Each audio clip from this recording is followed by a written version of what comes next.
1 Chronique au chapitre 23. David, âgé et rassasié de jours, établit Salomon, son fils, roi sur Israël. Alléluia. Il assembla tous les chefs d'Israël, les sacrificateurs et les Lévites. On fit le dénombrement des Lévites depuis l'âge de 30 ans et au-dessus, comptés par tête et par homme. Ils se trouvèrent au nombre de 38 000. Et David dit qu'il y en ait 24 000 pour veiller aux offices de la maison de l'Éternel, 6 000 comme magistrats et juges, 4 000 comme portiers et 4 000 chargés de louer l'Éternel avec les instruments que j'ai faits pour le célébrer.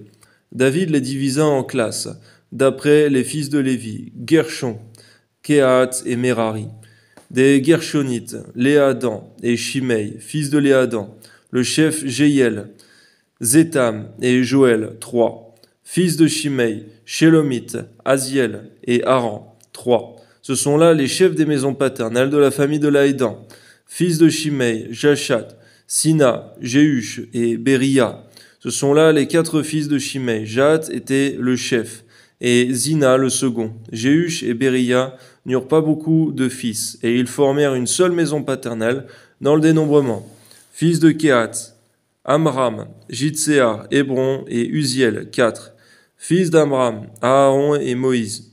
Aaron fut mis à part pour être sanctifié, comme très saint, lui et ses fils, à perpétuité, pour offrir les parfums devant l'Éternel, pour faire son service et pour bénir à toujours en son nom. Mais les fils de Moïse, hommes de Dieu, furent comptés dans la tribu de Lévi. Fils de Moïse, Gershom, et Eliezer. Fils de Gershom, Shebuel le chef. Et les fils d'Eliezer furent Récabia le chef. Eliezer n'eut pas d'autres fils, mais les fils de Récabia furent très nombreux. Fils de Jitsea, Shélomite le chef. Fils d'Hébron, Jéria le chef. Amaria le second. Jacaziel le troisième. Et Jékaméam le 4e. Fils d'Uziel, Miché le chef. Et Jishija le second. Fils de Merari, Malki et Mushi.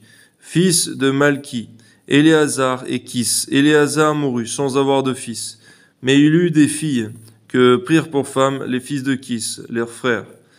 Fils de Mushi, Malki, Éder et Jérémoth, 3. Ce sont là les fils de Lévi selon leur maison paternelle, les chefs des maisons paternelles, d'après le dénombrement qu'on en fit en comptant les noms par tête. Ils étaient employés au service de la maison de l'Éternel depuis l'âge de 20 ans et au-dessus. Car David dit, l'Éternel, le Dieu d'Israël, a donné du repos à son peuple. Il habitera pour toujours à Jérusalem, et les Lévites n'auront plus à porter le tabernacle et tous les ustensiles pour son service. Ce fut d'après les derniers ordres de David qu'eut lieu le dénombrement des fils de Lévi depuis l'âge de 20 ans et au-dessus, placés auprès des fils d'Aaron pour le service de la maison de l'Éternel. Ils avaient à prendre soin des parvis et des chambres, de la purification de toutes les choses saintes, des ouvrages concernant le service de la maison de Dieu, des pains de proposition, de la fleur de farine pour les offrandes, des galettes sans levain, des gâteaux cuits sur la plaque et des gâteaux frits, de toutes les mesures de capacité et de longueur. Ils avaient à se présenter chaque matin et chaque soir, afin de louer et de célébrer l'Éternel et à offrir continuellement devant l'Éternel tous les holocaustes à l'Éternel, au sabbat, aux nouvelles lunes et aux fêtes, selon le nombre et les usages prescrits. Et ils donnaient leurs soins à la tente d'assignation, au sanctuaire et aux fils d'Aaron, leurs frères, pour le service de la maison de l'Éternel. Amen.